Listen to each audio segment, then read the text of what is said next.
ওই যে ছেলে ছিঁড়া প্যান্ট পরে আসছে, কার অনুসরণ? এই যে এখানে ছেলে এখান দিয়ে চুল এমনি এমনি কাটছে, কার অনুসরণ? এই যে ছেলে 7 number 8 number 10 number 11 number jersey ছাড়া পরবে না, কার অনুসরণ? এই যে 10-12টা মানুষ একটা কিছু একটা নিয়ে ঘুরলো, কিছু একটা করলো, 11 কোটি 12 কোটি মানুষ টিভিতে মাঠে ঘাটে বসে বসে দেখে, কার অনুসরণ? এই যে ক্যামেরাম্যান সারাদিন ওয়াজ রেকর্ড করে, আল্লাহর 30 দিন ওয়াজ রেকর্ড করে, কোথাও না কোথাও টাকলুর নিচে প্যান্ট পরে দাড়ি কাটে, কি জন্য ওয়াজ রেকর্ড করে বলেন তো একটু? আস্তাগফিরুল্লাহ। আপনি কি আল্লাহ, আপনি কি অন্ত জানেন?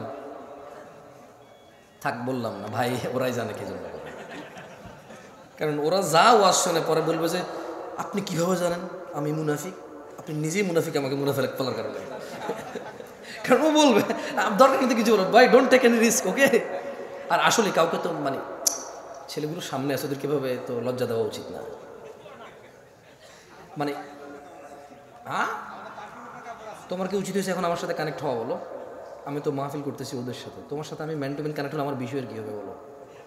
তোমার তো উচিত হয় না ভাইয়ের সাথে এখন কানেক্ট হওয়া ম্যান টু ম্যান। তুমি মাহফিল শেষে বলো কোনো অপরাধ থাকলে, এটা ঠিক না, বক্তব্য বিগড়ে যায়। এই যে ছেলেগুলো লাইভ করে, রেকর্ড করে, এডিট করে, থাম্বনেইল দেয়, এরপর এটা ছাড়ে, এই দেখুন জামশেদ মজুমদার কাঁদিয়ে দিলেন সবাইকে, হুদা এরকম চোখের পানি একটা এরকম লাগাই দেয় ছবির মধ্যে।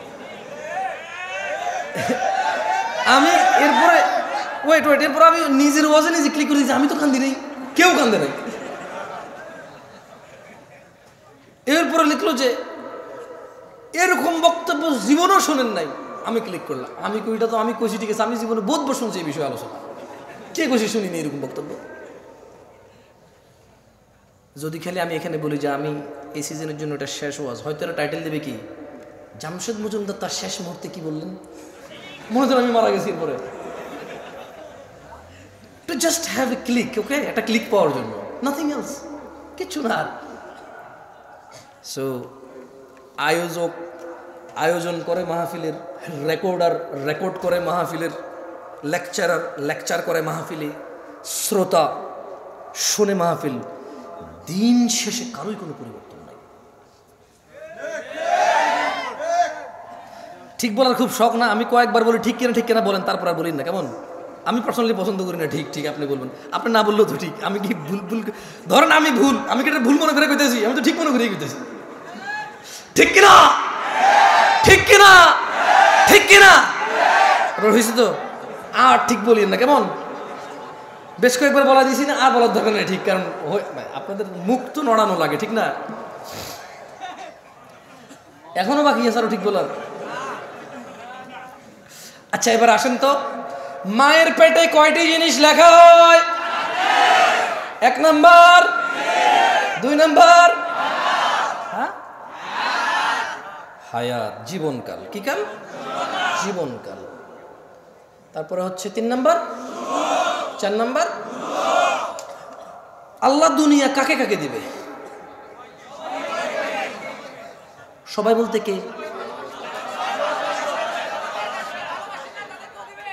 বেশি হয়ে যাবে, তাহলে আমি আরো সুন্দর করে প্রশ্ন করি। আল্লাহ দুনিয়া দিবে যাকে, আর যাকে ওকে। ঈমান দিবে কাকে? ঈমান কে দেয়? আল্লাহর ভালোবাসা পাবে কে? মাশাআল্লাহ, মুমতাজ। এটা হলো সুলতান। ওস্তাদ বক্তব্য মুখস্থ হয়ে গেছে না ওদের? এখন পর্যন্ত যা বলছে ওদের কিন্তু মুখস্থ হয়ে গেছে, মানে হুকুম মুখস্থ হয়ে গেছে। হাদিস মুখস্থ না হলে হুকুম কি হয়েছে? এটাই দরকার আমাদের। আমরা চাই আমরা কথা বলবো, আপনি যদি হাদিস এবং কোরআনের আয়াত মুখস্থ না করতে পারেন, কিন্তু যা বলেছে এটার হুকুম আপনি মুখস্থ করবেন, আদেশ এবং নিষেধগুলো আপনি মুখস্থ করবেন।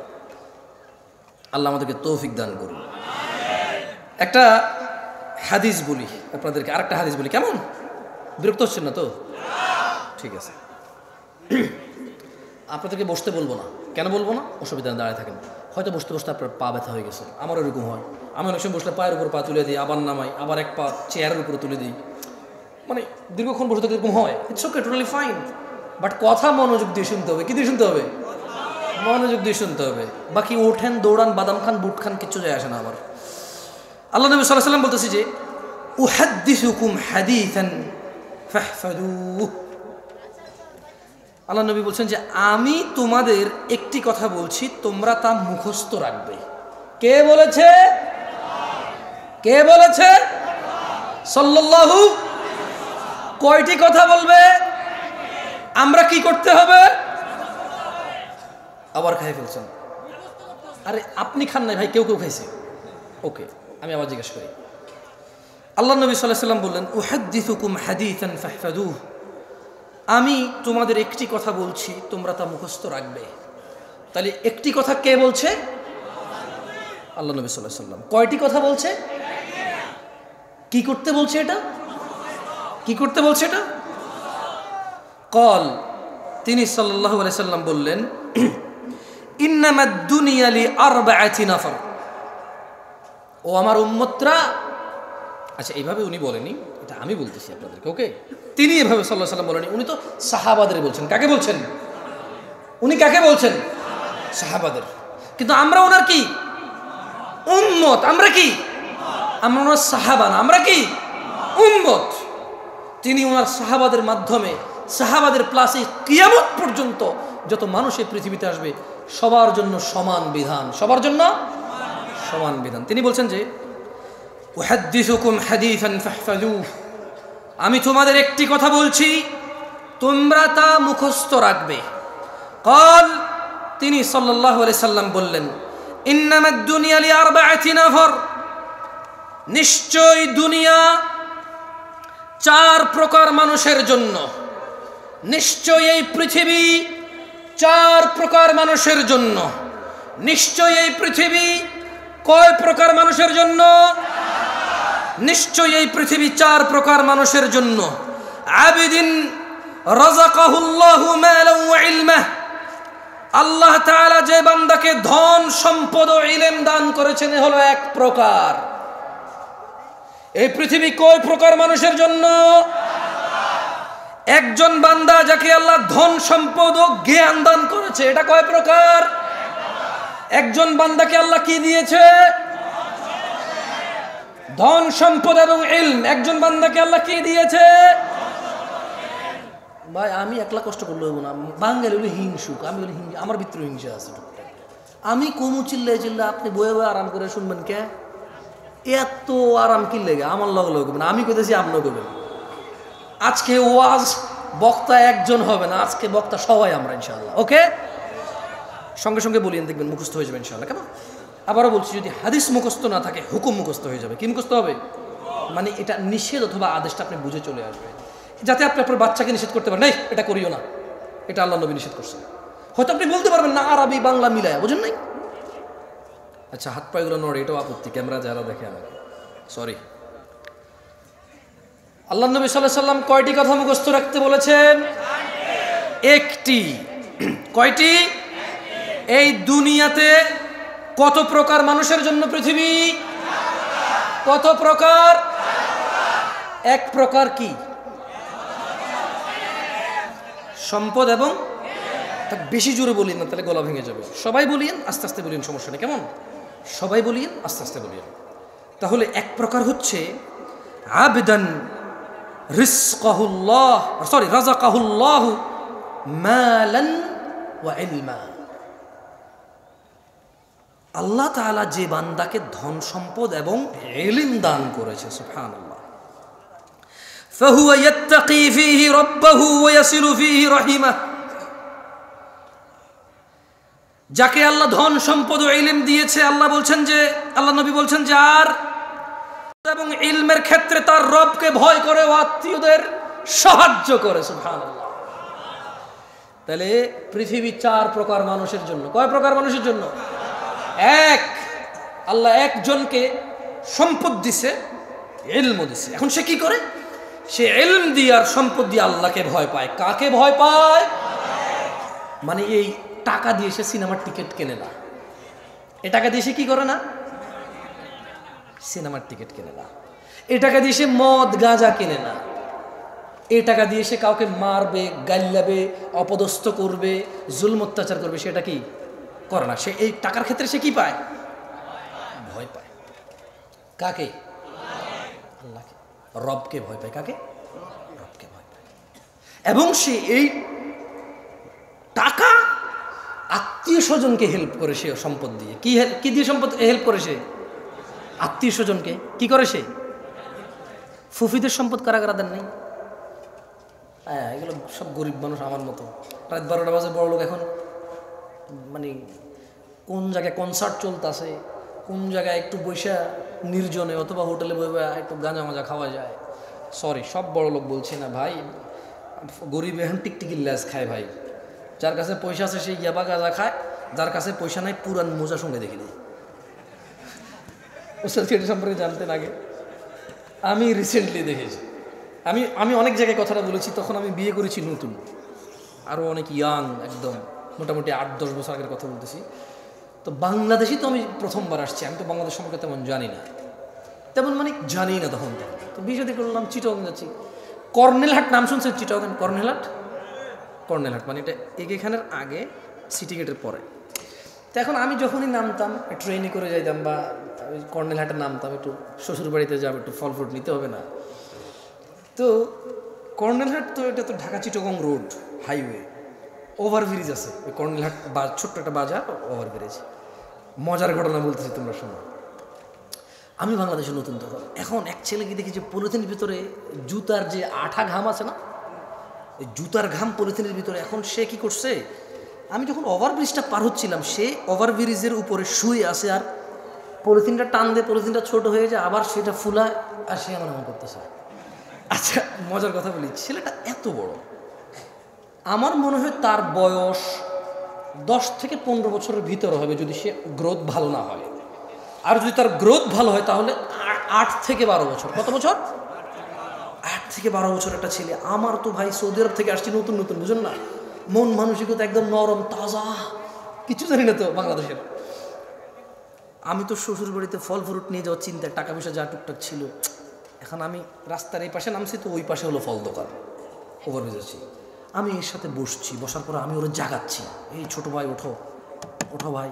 এখানে যে মানুষ হেঁটে যাচ্ছে, আসতেছে, যাচ্ছে, কেউ কোনো ওর দিকে ভ্রুক্ষেপ করতেছে না, আমি বসে আছি ওর সাথে। আমি বলছি, পরে দেখলাম যে পলিথিনে ঘাম, সে এরকম খাচ্ছে, সে তো গ্রাম নিচ্ছে, আমি তো ভাবছি সে খাচ্ছে। আমি ভাবছি কি, আপনি বিলিভ করবেন না, আজকে আমি হাসতেছি, ওই দিন আমি ওখানে বসে কান্না করতেছিলাম। আমার মন এত খারাপ হয়েছে যে, কিরে এত গরিব দেশ আমরা, এই ছেলে ঘাম খাচ্ছে কেন? বললাম আমি এই ঘটনা আর 2-1 জায়গায় বলছি, সত্যি দিনাজপুরে বলছিলাম না। আচ্ছা যাই, এখন আমি দেখেন, কথা আগে পরে হতে পারে, যেহেতু আগেও বলছি, পরে ইউটিউবারে বলবো যে এই দেখেন জামশেদ মজুমদার মিথ্যুক, আগে বলছে এরকম, পরে বলছে ভাই আমি তো এটা তো কোরআন না যে আমি হেফেজ করবো, বুঝেন নাই, কথা আগে পরে হইতে পারে। তো আমি বললাম যে আরে আমরা এত গরিব, সুবহানাল্লাহ, এই ছেলে ঘাম খাচ্ছে কেন? আল্লাহ, আমি করছি কি, ফল ফ্রুট শ্বশুর বাড়িতে যাওয়ার যে টাকা ছিল করে দিয়ে দিছি। পরে আমি তো শ্বশুর বাড়িতে গেলাম, মানে শ্বশুর বাসায় গেলাম, যে কথাবার্তা হলো, পরে আমি শেয়ার করলাম একজনকে, সে বলে যে আরে এটা তো নেশা করতেছিল। সে কি,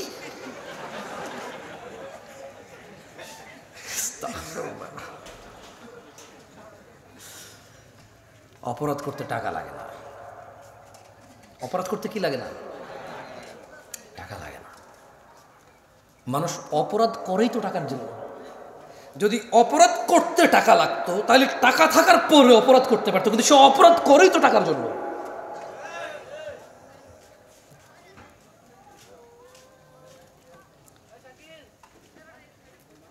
কয় প্রকার মানুষের জন্য পৃথিবী? এর মধ্যে এক প্রকার হচ্ছে যাকে আল্লাহ কি দিয়েছে? ইলম এবং ধন সম্পদ। সে এই ধন সম্পদ আর ইলম দিয়ে কাকে ভয় পায়? আত্মীয় স্বজনকে কি করে? সাহায্য করে। এগুলো কয় প্রকার? এক প্রকার। ওয়ায়ালামু লিল্লাহি ফিহি হাক্কা, এবং সে জানে এতে এই সম্পদ আল্লাহ তাআলার প্রতি হক আছে। ফাহাদা বিআফদালিল মানাজিল, ও পূর্বাচলের মানুষ, ও 40 বছর আগের ফকির মিসকিন, যখন এই পূর্বাচলের সম্পদের কাঠা 2 লাখ টাকাও ছিল না, যেই কাঠা এখন 3 কোটি 4 কোটি টাকায় বেচো আর বড় লোকই দেখাও। যখন তোমার এখানে জমির কাঠা, আরে কাঠা কিসের, বিঘা বলে তো কিসের কাঠা মাঠা, 50 বছর আগে কাঠা দেখাইতে আসছে আমাকে। কে 50 বছর আগে কাঠা জমি বিক্রি করছে আর কাঠা জমি কিনছে? কে? কোন এমন ফকিন্নি লোক ছিল যে কাঠায় জমি কিনছে? কোন এমন বড় লোক ছিল যে এক কাঠা বিক্রি করবো ভাই, বেশি বিক্রি করবো না? বিঘা বিঘা কি নিয়ে কথা হয়েছিল? আরে পূর্বাচলের ফকির দরিদ্ররা 50 বছর আগে। তোমাদের বাপ দাদাদের এত সম্পদ ছিল না। যারা আমরা গ্রামে ছিলাম তাদের যতটুকু ছিল, 400 বিঘা 500 বিঘা গ্রাম অঞ্চলের মানুষের ছিল। 200 মন 400 মন ধান হয়তো গ্রাম অঞ্চলের ধনী মানুষদের। তোমাদের এখানে কে এমন ধনী যার 100 বছর আগে এরকম 1000 মন ধান হয়েছে? তুমি দিনাজপুর যাও, এমন সম্ভ্রান্ত পরিবার বাবা, 60 বছর আগে 70 বছর আগে ওর বাপ দাদারা এক ছিল, 800 মন 1000 মন ধান হইতো ওদের নিজেদের। কি ওষুধ নাই? চাপাইতে নাই, রাজশাহী নাই এরকম ধনী? আমি চাঁপাইনবাবগঞ্জে গিয়েছি কিছুদিন আগে, একজনের শুনেছি ওর কত 80 বিঘা জমি এখনো আছে বরেন্দ্র এলাকায়। কোথায়? বরেন্দ্র এলাকায় 80 বিঘা জমি আছে। এই জমির দাম যদি 4 কোটি টাকা না হইতো, যদি এটা ধান আর গমের জন্য হইতো, একবার ভাবো কতটুকু ছিল তোমার। এই 1 কাঠা 2 কাঠা 5 কাঠা জমিতে কতটুক ধান আর গম পাইতা? এর রিজিক কে দিয়েছে? জেনে রাখো, তিনি সাল্লাল্লাহু আলাইহি সাল্লাম বলছেন, আল্লাহ একজনকে সম্পদ দেয় এবং ইলম দেয়। সে সম্পদ দিয়ে আল্লাহকে রিজিক দিয়ে এবং ইলম দিয়ে সে আল্লাহকে ভয় করে, আত্মীয়তার সে কি করে? সাহায্য করে। এবং সে এটাও জানে তার এই সম্পদে আল্লাহর হক আছে। কার? আল্লাহর হক আছে। এবং নবী সাল্লাল্লাহু আলাইহি সাল্লাম বললেন, ফাহাদা বিআফদালিল মানাজিল, এই পৃথিবীতে যত সম্পদশালী আছে, এই পৃথিবীতে যত জ্ঞানী গুণী আছে, সব চাইতে উন্নত উচ্চ মর্যাদা আল্লাহর কাছে যে সম্পদশালী এবং জ্ঞানী মানুষ আল্লাহকে ভয় করে, আত্মীয়তার সাহায্য করে এবং যে জানে এবং মানে যে আমার সম্পদে কার হক আছে? আল্লাহর। আল্লাহ নবী সাল্লাল্লাহু আলাইহি সাল্লাম বললেন, এই ব্যক্তি হচ্ছে সর্বোচ্চ মর্যাদাপূর্ণ। তাহলে এখন প্রশ্ন প্রশ্ন প্রশ্ন, আলেমদের কি হবে? জামশেদ ভাই, আলেমরা যারা বক্তব্য দেয়, মাহফিল করে, আচ্ছা এখন তো অনেকে বক্তা, যেমন আমি কোনো আলেম না, আমি হচ্ছে বক্তা। আমি কি বক্তা? এটা হচ্ছে বাস্তব, মানে এটা হচ্ছে সমাজের রাশ রিয়েলিটি। কেউ মেনে নিতে চাচ্ছে না আমাকে এজ এ বক্তা হিসেবে। শেখ, উস্তাজ, যারা হুজুর মানে শেখ বোঝে, তারা হুজুর। লা হাওলা ওয়ালা কুওয়াতা ইল্লা বিল্লাহ। ইখওয়ান, কি হয়েছে আপনাদের? ধ্বংস হয়ে যাবেন, ধ্বংস হয়ে যাবেন। আমি জামশেদ মজুমদার, আপনার কোনো প্রবলেম হলে ফতোয়া দেওয়ার ক্ষমতা জ্ঞান রাখি না, আসলে রাখি না। সূক্ষ্ম কোনো জ্ঞান নেই আমার কাছে। এটা আমি আল্লাহর কাছে দোয়া করি, আল্লাহ আমাকে ওই জ্ঞান দান করুক এবং চেষ্টার তৌফিক দান করুন, সর্বোচ্চ সহজ করে দিন আল্লাহ তাআলা আমার জন্য। আমি এটা আল্লাহর কাছে চাই। তবে এখন পর্যন্ত আমি পারবো না আপনাকে কোনো ফতোয়া মাসলা মাসাইল দিয়ে সমাধান করতে। আলেম পারবে। কে পারবে? আল্লাহ আমাদেরকে বুঝার তৌফিক দান করুন। কয় প্রকার মানুষের জন্য পৃথিবী? এর মধ্যে এক প্রকারের কাছে আল্লাহ কি দেয়? সম্পদ এবং জ্ঞান দেয়। সেই সম্পদের জ্ঞান দিয়ে কি করে? এবং কার হক আছে বিশ্বাস করে? কার? এবং এই ব্যক্তিকে রাসূল সাল্লাল্লাহু আলাইহি ওয়াসাল্লাম কি বলেছে? আফদালিল মানাজিল, সর্বোচ্চ কি? এই ব্যক্তি হচ্ছে সর্বোচ্চ মর্যাদাবান, মানে এই ব্যক্তির স্থান হচ্ছে মর্যাদাবান স্থানে। কেমন? এবার আসেন দ্বিতীয়। না না, এবার আলেমদের আসতেছে ইনশাআল্লাহ। ভাই আমার, নিরাশ হয়েও না। তিনি সাল্লাল্লাহু আলাইহি ওয়াসাল্লাম 4 প্রকার বলেছে। কয় প্রকার? আমরা কয় প্রকার শেষ করেছি এখনো? 1 প্রকার। আমি ফজিলাতুল শেখ ডক্টর মুজাফফর বিন মোহসেন হাফিজাহুল্লাহকে অনুরোধ করবো, আপনি প্লিজ এদিকে আসেন, আমাকে বাঁচান। আচ্ছা, ওয়া আবদিন রাযাকাহুল্লাহু ইলমান ওয়া লাম ইয়ারযুকহু মালা, আরেকজন বান্দা যাকে আল্লাহ তাআলা ইলম দিয়েছে কিন্তু সম্পদ দেয়নি। তাহলে এক প্রকারকে আল্লাহ সম্পদ দিয়েছে, ইলম দিয়েছে, আরেক প্রকারকে কি দিয়েছে? কি দিয়েছে? কি দেয় নাই? কি দিছে? কি দেয় নাই? কি দিছে? কি দেয় নাই? আমরা বেশিরভাগ আলেমকে এটা পাই নাকি পাই না? সুবহানাল্লাহ। দেখেন আল্লাহ নবী সাল্লাল্লাহু আলাইহি ওয়াসাল্লাম ওনাদের ব্যাপারে কি বলতেছেন দেখেন, সুবহানাল্লাহ। আপনি অবাক হয়ে যাবেন, অবাক। আপনি যদি মাদ্রাসার ছাত্র হন, আপনি যদি দ্বীন শিখেন, আপনি যদি ইসলামকে বোঝার চেষ্টা করেন, আপনি জাস্ট অ্যামেজড হয়ে যাবেন যে এখানে কি বলতেছে তিনি সাল্লাল্লাহু আলাইহি ওয়াসাল্লাম। তিনি বললেন যে ফাহুয়া সাদিকুন নিয়াহ, আরেক ব্যক্তিকে আল্লাহ ইলম দিয়েছে, সম্পদ দেয়নি, কিন্তু ওই ব্যক্তি সৎ নিয়তের অধিকারী। ইয়াকুলু লাউ আন্না লি মালান লাআমিলতু বিআমালি ফুলান, আল্লাহ আরেক ব্যক্তিকে ইলম দিয়েছে, সম্পদ দেয়নি, ওই ব্যক্তির নিয়ত হচ্ছে সৎ। আর ওই ব্যক্তি বলে যদি আমার সম্পদ থাকতো অমুক অমুক অমুক অমুক ব্যক্তির মতো ভালো কাজগুলো করতাম, মসজিদ বানাতাম, মাদ্রাসা বানাতাম, ইয়েতিমখানা বানাতাম, ব্রিজ কালভার্ট বানাতাম, দরিদ্রদের সাহায্য করতাম, মন খুলে দান করতাম, দারিদ্রতা মোচনে অংশগ্রহণ করতাম। এটা হচ্ছে তার সৎ নিয়ত। এটা তার কি নিয়ত? এটা হচ্ছে তার কি নিয়ত? সৎ নিয়ত। মনোযোগ দিয়ে কথা বোঝার চেষ্টা করেন। এক ব্যক্তি সম্পদ আছে, রিজিক আছে, সম্পদ আর রিজিক দিয়ে আল্লাহকে ভয় করে, আত্মীয়তার সাহায্য করে, এবং সে বিলিভ করে, সে জানে যে এতে আল্লাহর হক আছে, তা মানে সে, এ হচ্ছে এর মর্যাদা হচ্ছে সর্বোচ্চ। আরেক ব্যক্তি যার ইলম আছে, জ্ঞান আছে, সম্পদ নাই, কিন্তু ও সৎ নিয়তের অধিকারী, এবং সে সংকল্প করে এবং সে বলে যে আমার যদি সম্পদ থাকতো তাহলে ওই যে অমুক, ওই যে অমুক অমুক, এই অমুক কাকে বলছে বলেন তো? যার ধন সম্পদ আর রিজিক আছে, সরি, যার ইলম আর রিজিক আছে, ওই অমুকটাকে ওই যে প্রথম ব্যক্তি যার রিজিক আছে এবং কি আছে, এই যার কাছে ইলম আছে এবং সম্পদ নাই, সে বলে যে আমি অমুক অমুক অমুক অমুকের মতো ভালো কাজ করতাম। ব্যক্তির মতো কি করতো? সে ভালো কাজ করতো। আল্লাহ নবী কি বলতেছে দেখেন, সুবহানাল্লাহ, বলতেছেন যে ফাহুয়া বিনিয়াতিহি ফাআজরুহুমা সাওয়া, এই ধরনের লোকের মর্যাদা তার নিয়ত মোতাবেক নির্ধারিত হবে, এই দুইজনের সব সমান সমান হবে। তার মানে যার টাকা আছে আর জ্ঞান আছে, সেই টাকা যদি ভালো কাজে না লাগায় বিপদ। কি বিপদ? কিন্তু যার ইলম আছে, টাকা নাই, সৎ নিয়তের অধিকারী, আর মনে মনে সংকল্প করে টাকা থাকলে মসজিদ বানাইতে পারতাম, একটা সুন্দর এখানে ওজুখানাটা করে দিতাম, আমার কাছে টাকা থাকলে বেটা এসি লাগাইতাম, আমার কাছে টাকা থাকলে পাঁচতলা করে দিতাম, মানুষজন নামাজের জায়গা নেই, আরে অমুক মাদ্রাসায় এতিমরা পড়ে, ভালো খাওয়া দাওয়া খাইতে পারে না, এই শীতকালে ওদের এই টিনের ফাঁকে দিয়ে বাতাস ঢোকে, জানালাতে থাই গ্লাস লাগানো নাই, আমার কাছে টাকা থাকলে থাই গ্লাস লাগা দিতাম, এতিমগুলো সুন্দর করে থাকতো, অমুক, সেগুলো ভাবে, এগুলো সে কি করে? এতেই তার ওই যে ব্যক্তি করে, টাকা খরচ করে, এর সব সমান সমান হয়ে যাবে। সুবহানাল্লাহ। তাহলে কয় প্রকার পাইলাম আমরা এখন পর্যন্ত? পৃথিবী কয় প্রকার মানুষের জন্য?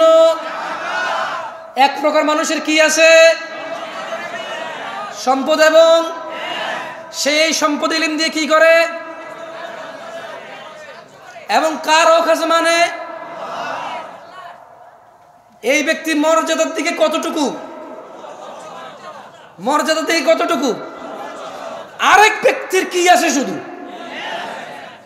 কি নাই? তার সৎ নিয়ত থাকার কারণে তার সব কার মতো হবে?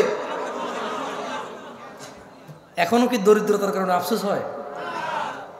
জেবে টাকা নাই আফসোস হয়? আর একটা সৎ নিয়তের দরকার, আর ইলম অর্জন করার দরকার। কি অর্জন করার দরকার? ইলম অর্জন করার দরকার। এবার আসেন, এবার তিনি সাল্লাল্লাহু আলাইহি ওয়াসাল্লাম বললেন, ওয়া আবদিন রাযাকাহুল্লাহু মালান ওয়া ইলমা ওয়া লাম ইয়ারযুকহু ইলমা, যেটা বলছি আপনাকে। অতএব সে ব্যক্তি এই বিষয়ে তার রবকেও ভয় করে না। মানে এখানে আমি বলি আপনাকে, মূলত চার প্রকার বলছে না। এক প্রকার কাছে ইলম আছে, সম্পদ আছে, ভালো করে। আরেক প্রকার কাছে ইলম আছে, সম্পদ নাই, দুইজন সমান। আরেক প্রকারের কাছে কি আছে? ইলমও নাই, সম্পদও নাই। কি নাই? কি নাই? আচ্ছা এরকম আছে কিনা বলেন তো?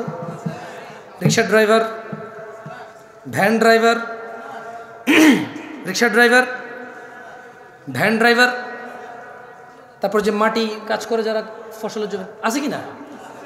আসলে আমাকে শেখ সাইফুদ্দিন বেলাল মাদানী হাফেজাহুল্লাহ অনেক আগে 2012-13 সালের কথা বলছি আপনাকে, উনি আমাকে বলেছে, জামশেদ তুমি মানুষকে কয় প্রকার পাবা জানো? আমি বললাম কয় প্রকার? বলেছে দেখো উস্তাজ, আমাকে আদর করে উস্তাজ বলে, উনি তো অনেক বড় শেখ, অনেক ছোট ছিলাম, আমি খুব আদর করতো আমাকে, এখনও আদর করে আলহামদুলিল্লাহ। তো বলেছে দেখো, একজন লোককে আল্লাহ দুনিয়াও দিছে আখিরাতও দিছে। কি দিছে? দুনিয়াও দিছে আখিরাতও দিছে। মানে তার দুনিয়াতে জন সম্পদ আছে এবং তার কৃতকর্ম তাকে জান্নাতে নিয়ে যাবে। কোথায় নিয়ে যাবে? আরেকজন দুনিয়া নাই কিন্তু আখিরাত আছে, কিন্তু কি আছে? কি নাই কিন্তু কি আছে? মানে দুনিয়াতে কষ্ট দুঃখ দুর্দশা আছে কিন্তু আখিরাতে জান্নাত আছে। কি আছে? বলে যে আরেক প্রকার দেখো, দুনিয়া আছে আখিরাত নাই, মানে এর ধন সম্পদ টাকা পয়সা মানে সম্ভ্রান্ত ক্ষমতা সব আছে প্রাচুর্য, কিন্তু কি নাই? জান্নাত নাই। কি নাই? বলে যে আরেক প্রকার দেখো, দুনিয়াও নাই আখিরাতও নাই। আমি একবার আমার এক ফ্রেন্ডকে এয়ারপোর্টে রিসিভ করতে আসতেছিলাম 2013-14 সালের কথা 15 সালের কথা বলতেছি আপনাকে। তো আমি তখন ঢাকায় থাকি না, ঢাকা আমি চিনি না। তো আমি যখন আমাদের কুমিল্লার দিক থেকে ওদিক থেকে আসলাম, এই স্টাফ কোয়ার্টার যে রোড, আমি কোনোগুলোর নাম জানি না তখন, কেমন রমাদানের সময় ছিল, 2015 সালের কথা বলছি। তো আমি আমার ফ্রেন্ডকে নেওয়ার জন্য ওদিক থেকে গাড়ি নিয়ে আসছিলাম, এয়ারপোর্টে যাব। তো আমি কিছু চিনি না, দেখলাম যে রমাদানের সময় তাল কাটতেছে, তাল মানে তখন জুমার দিন, কিসের দিন?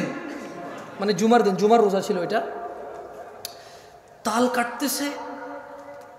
আরে আমাদের এলাকার দিকে ওই যে কালো পর্দা মর্দা দিয়ে খায় কেউ কেউ, বুঝছেন, উপজেলা শহরও কেউ কেউ কালো পর্দা লাগায় লিখে রাখে অমুসলিমদের জন্য খাওয়ার ব্যবস্থা আছে, বুঝছেন, এরকম লেখে। এবার মুসলমান মুসলিম কে কারা কি আর দেখে বুঝে যে কে মুসলমান কে মুসলমান, খাচ্ছে। আচ্ছা এটা বুঝলাম। এখন তাল কাটতেছে আর খাচ্ছে, ভাই বিশ্বাস করেন, মানুষ লোকাল বাস এসে দাঁড়াচ্ছে, মানুষের দাঁড়াচ্ছে, আর ও তো কাটতেছে খাচ্ছে। গাড়ি জ্যামে পড়ছে, আমি জানালা দিয়ে তাকায় হতভম্ব হয়ে গেলাম। যে তো আমার ড্রাইভারকে বললাম, ওর নাম ছিল রিপন। ওর নাম ছিল কি? আমি বলছি কী ব্যাপার রিপন? রোজা না, আমরা তো রোজার মাস এটা, মানে এগুলো তো আমি প্রথম দেখতেছি। এগুলো আমি কি দেখতেছিলাম প্রথম। বললাম যে কী ব্যাপার, এভাবে দিনে দুপুরে এভাবে তাল কাটতেছে আর খাচ্ছে সবাই, ঘটনা কি? তো মুচকি এসে বলে যে এ লেবার শ্রেণীর তো কষ্ট করে রোজা রাখতে পারে না হয়তো। বললাম কীরকম লেবার শ্রেণী, কী এমন কষ্ট করে রোজা রাখতে পারে না? বলে যে ভ্যান টানে, ওই কষ্ট কসরত করে। আমি বললাম আরে এই দেশের মানুষ গাছ লাগায় কেন? মেয়ে বিয়ে দেওয়ার জন্য। লাগাইছে কিনা? লাগান নাই? মাইয়া বাঁচবে নাকি বাঁচবে না, আপনি বাঁচবেন নাকি বাঁচবে না, এ গাছ তুফানে ভাঙবে নাকি তুফানে ঠিক রাখবে, এগুলো সব কিছু জানা না জানার পরেও তো কি লাগাইছেন? গাছ লাগাইছেন। কি জন্য? মাইয়া বড় হলে কি দিতে হবে? কারণ যৌতুক দিতে হবে। কি দিতে হবে? মূলত যারা যারা মেয়ে বিয়ের জন্য গাছ লাগাইছে সব যৌতুকের মাইন্ডে লাগাইছে। কারণ মেয়ের বিয়েতে কোনো খরচ নাই ইসলামে, ও খরচ করতে হবে, খরচ করতে গিয়ে আনবে, গাছ লাগাইতে হবে। তো গাছ লাগাইলে খরচ আসবে, টাকা আসবে। তা আমি রিপনকে বললাম, রিপন এদেশের মানুষ গাছ লাগায়, কোথায় মেয়ে বড় হবে, ছোট হবে, বিয়ে হবে, কোথায় কি হবে? বিয়ে করার জন্য, মেয়ে বিয়ে দেওয়ার জন্য গাছ লাগায়, ডিপিএস করে, টাকা জমায়, সমিতি করে। এই ভ্যান ড্রাইভার, এই রিক্সার ড্রাইভার, এই মাটি কাটা লোকটা কি জানতো না যে 11 মাস পরে রমাদান আসবে? বলে যে অবশ্যই জানতো। আমি বললাম তুমি জেনে রাখো, ওর যদি রবের জন্য ভালোবাসা থাকতো, এই হৃদয়ের ভিতরে যদি ভালোবাসা থাকতো, ওর যদি ইচ্ছা থাকতো জান্নাতের, ও যদি টার্গেট হতো জান্নাতের, আমি বলছি না যে এটা সহজ করা, আমি বলছি না এটা সহজ করা, আমি বলছি না এটা খুব সহজ, আমি জানি এটা অনেক কঠিন, অনেক অনেক অনেক কঠিন, কিন্তু ও কিন্তু ওই 11 মাসে টাকা জমাইতে পারতো যে আমি রমজান আসলে পরিশ্রম কম করব, আমি রোজা আসলে মাগরিবের পরে কাজ করব, আমি রোজা আসলে ইশার পরে কাজ করব, আমি রোজা আসলে সাহুরের আগ মানে ভোর রাতের খাওয়ার আগ পর্যন্ত আমি কাজ করব, আমি রোজা আসলে কাজে যাব না, অথবা করলেও আমি হালকা কাজ করব, কমায় করব, যতটুকু আমার শরীরের ক্ষমতা আছে সহ্য করার। আমি এর বেশি করব না। ওর যদি রোজা রাখার নিয়ত থাকতো, এরপরে ও যখন আমার বলছে যে কষ্টের কাজ করো, তো আমি বললাম যে জুমার নামাজ এই যে দেখো, মানে আমি তো মুসাফির, আমি কি মুসাফির, আচ্ছা আবার ঢাকার নামাজের সময় আরেক জায়গার নামাজের সময় সমান না, বুঝছেন? আগে পরে 20-30 মিনিটও আগে পরে হয়। তো এই যে বনশ্রী যে কেন্দ্রীয় মসজিদ আছে, ওটার সামনে এসে আরেক জ্যাম পাইলাম। তোর বলে আমরা তো জুমার নামাজ পড়ে ফেলছিলাম। বললাম যে দেখো এখানে এখনো জুমার নামাজ চলতেছে না, মানুষজন রাস্তা পর্যন্ত নামাজ পড়তেছে, লোকাল বাসের ভিতরে মানুষ ভর্তি, ড্রাইভার ভর্তিও কিন্তু নামাজ পড়তেছে না, তাহলে বলো এটা কি কষ্ট কাজ? আমি মনে উদাহরণটা বুঝতে পারিনি পারছি। মানে ওকে বললাম তাল খাচ্ছে কেন এরা রোজার দিনে, বলছে যে কষ্টের কাজ করে। এর কিছুক্ষণ আসার পরে যে স্টাফ কোয়ার্টার পার হয়ে যখন এই বনশ্রী পর্যন্ত আসলাম, দেখলাম যে এখানে এখনো নামাজ শেষ হয়নি, ওদিকে কোথাও কোথাও নামাজ শেষ, আমরা নামাজ পড়ে গেছিলাম। তো দেখলাম যে স্টাফ কোয়ার্টার, ওই যে বনশ্রীর মসজিদটা পুরো একদম রাস্তা পর্যন্ত ভরাট হয়ে গেছে, এখন বাস আসছে না, তো রাস্তার মধ্যে মুসল্লি নামাজ পড়তেছে, ওকে যেতে পারতেছে। তো আমরাও জামে আটকাইছি গাড়ি। বললাম যে তাহলে রিপন বলো তো, তাল খাচ্ছিল, রোজা রাখতে পারতেছিল না কারণ কষ্টের কাজ করেও। এখন ওই যে লোকাল বাসের ড্রাইভার, ও কিন্তু অমুসলিম না, ওই যে লোকাল বাসের ভিতরে বাস ভর্তি কি যাত্রী, ওরাও কিন্তু অমুসলিম না, তাহলে ওরা কেন নামাজ পড়তেছে না বলতে পারো? মাত্র 2 রাকাত, তো মাত্র কয় রাকাত? মাত্র কয় রাকাত? তাহলে শেখ সাইফুদ্দিন বেলাল মাদানী হাফিজাহুল্লাহর ওই নসিহতটা মনে পড়ে গেল যে এক প্রকার আছে দুনিয়াও নাই আখিরাতও নাই।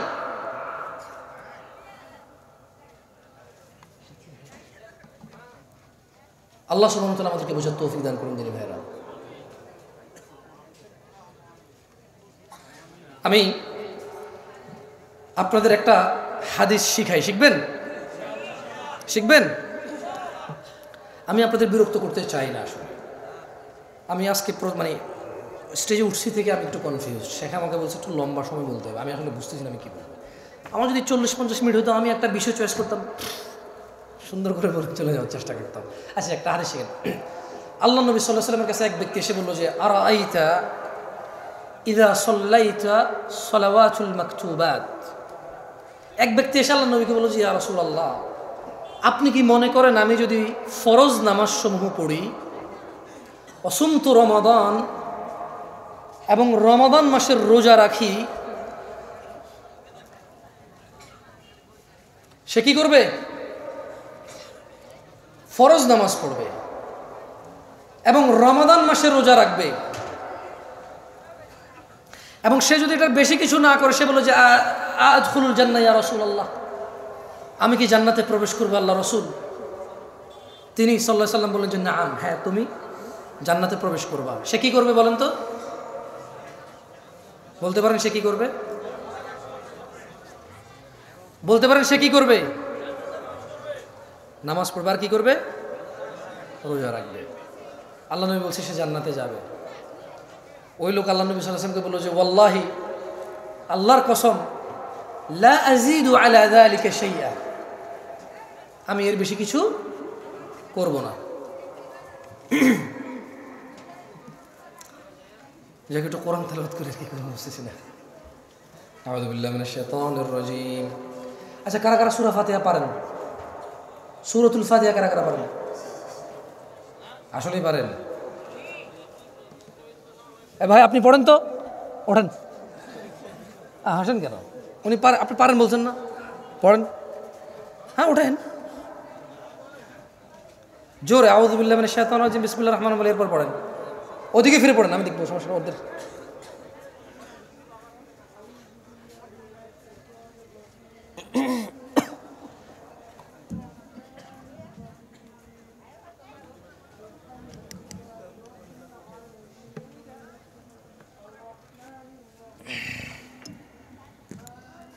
একটা খোলা যাবে না? দিয়ে আসো, ওকে দিয়ে আসো।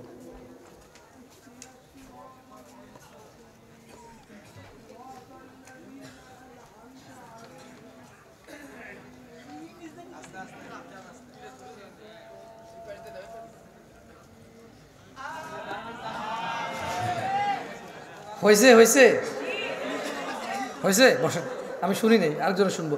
কারা কারা সূরাতুল ফাতিহা আপনার হাত তুলে রাখেন, কোনো কথা নাই। আমি নামাইতে করে নামাইবেন, মাইকে যাই লোক। ভাই বুঝে দেখেন।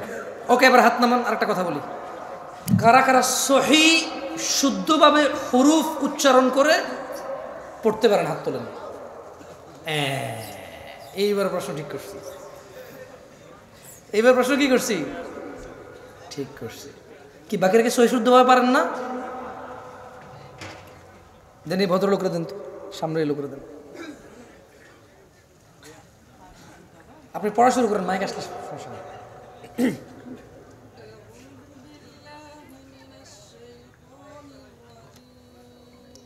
ইয়াকফি, আপনি মাদ্রাসা ছাত্র, বসেন বসেন। উনি আগে থেকে যান, আমি জানি। আমি তো মাদ্রাসার ছাত্র না, মাদ্রাসার ছাত্র না ভাই। আপনি সূরাতুল ফাতিহা পড়েন তো, দিকে আসুন। আপনি, হ্যাঁ আপনি পড়বেন না, লজ্জা পেলে তার দরকার নেই, পড়বেন না? না ভাই, জামশেদ পর্যন্ত দাওয়াত দিয়ে না, কখন যে কোন বিপদ আয়োজন করবো এসে পড়ে। মনে কিছু করেন না, আমি দেখেছি বহু আয়োজক টাকনুর নিচে প্যান্ট। আমি এই দেশের মাটিতে দেখেছি বহু আয়োজক দাড়ি শেভ করা। আয়োজন মাহফিলের, আয়োজন পুরো জাতির হিদায়াতের, শুধু নিজেকে বাদ দিয়ে। আবার ঠিক ঠিক করেন, ঠিক বলাইছি না আপনাকে? একবার আপনাকে ঠিক বলাইছি না? তা আবার ঠিক বলছেন কেন? আমি এই দেশে বহু, আচ্ছা বর্তমানে মসজিদের সভাপতির যে অবস্থা, ওয়াজের আয়োজকের সেই অবস্থা প্রায় জায়গায়।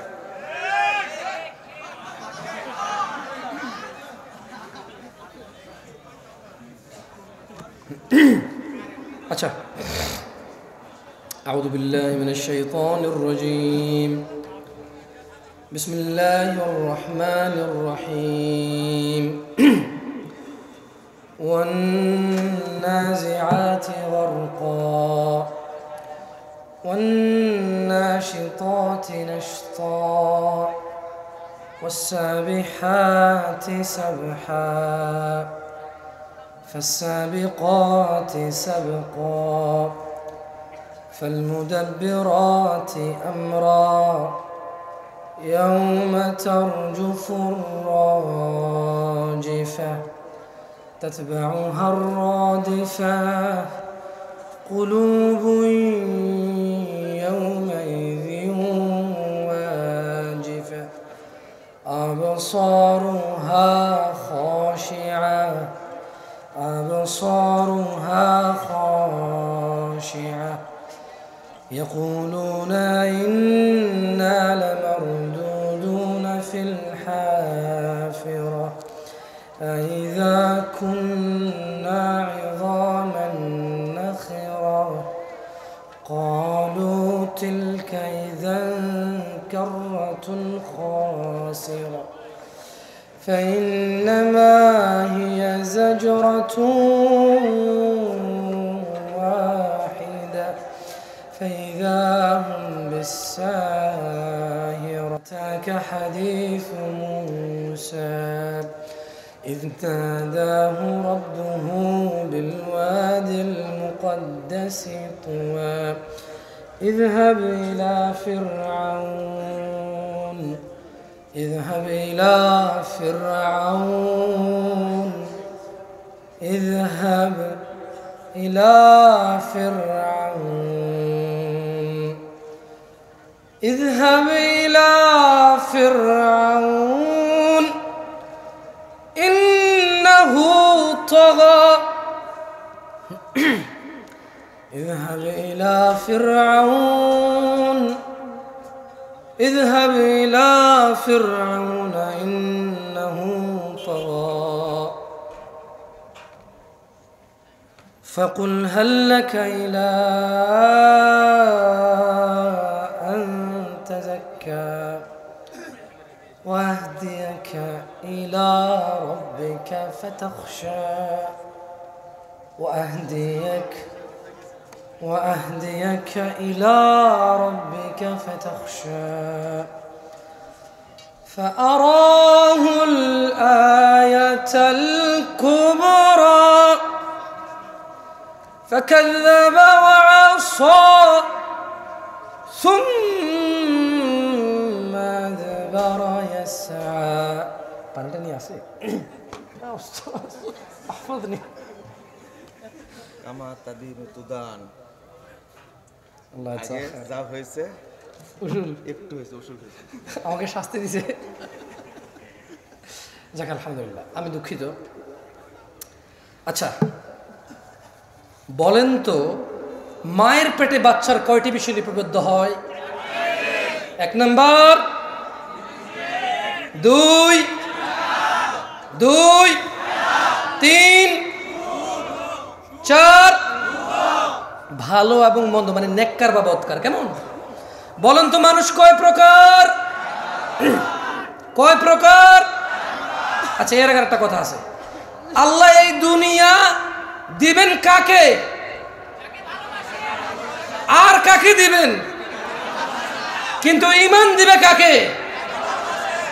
ঈমান দিবে কাকে? আল্লাহ কাকে ভালোবাসবে? আলহামদুলিল্লাহ। যাক, তাহলে 4টা দাওয়াত তো পাইছেন। রিজিক নির্ধারিত। রিজিক কি? চুরি, ডাকাতি, বাটপারি, ধোঁকাবাজি, দুর্নীতি, সুদ, ঘুষ, হত্যা, রাহাজানি, ফিতনা, ফাসাদ করে রিজিক বৃদ্ধি করা, এগুলা কি? নির্ধারিত। আর আল্লাহ দুনিয়াও আখিরাত সবাইকে দেবে না। দুনিয়া সবাইকে দেবে, আখিরাত শুধু যাকে আল্লাহ ভালোবাসে তাকে দেবে। আর আল্লাহ তাকে ভালোবাসবে যে নবীর পথ অনুযায়ী চলবে। আকুলু কওলি হাযা ওয়াস্তাগফিরুল্লাহ লি ওয়া লিসাইরিল মুমিনিন ফাস্তাগফিরু ইন্নাহু হুয়াল গফুরুর রহিম। আপনারা নিজের জন্য ক্ষমা চান, আমি আল্লাহর কাছে আমার জন্য ক্ষমা চাই, আপনাদের জন্য ক্ষমা চাই। আল্লাহ আমাকে ক্ষমা করুন, আপনাদের সবাইকে ক্ষমা করুন, আপনারাও নিজের জন্য ক্ষমা চান। সুবহানাকাল্লাহুম্মা ওয়া বিহামদিকা আশহাদু আল্লা ইলাহা ইল্লা আনতা আস্তাগফিরুকা ওয়া আতুবু ইলাইক। আসসালামু আলাইকুম ওয়া রাহমাতুল্লাহি ওয়া বারাকাতুহু।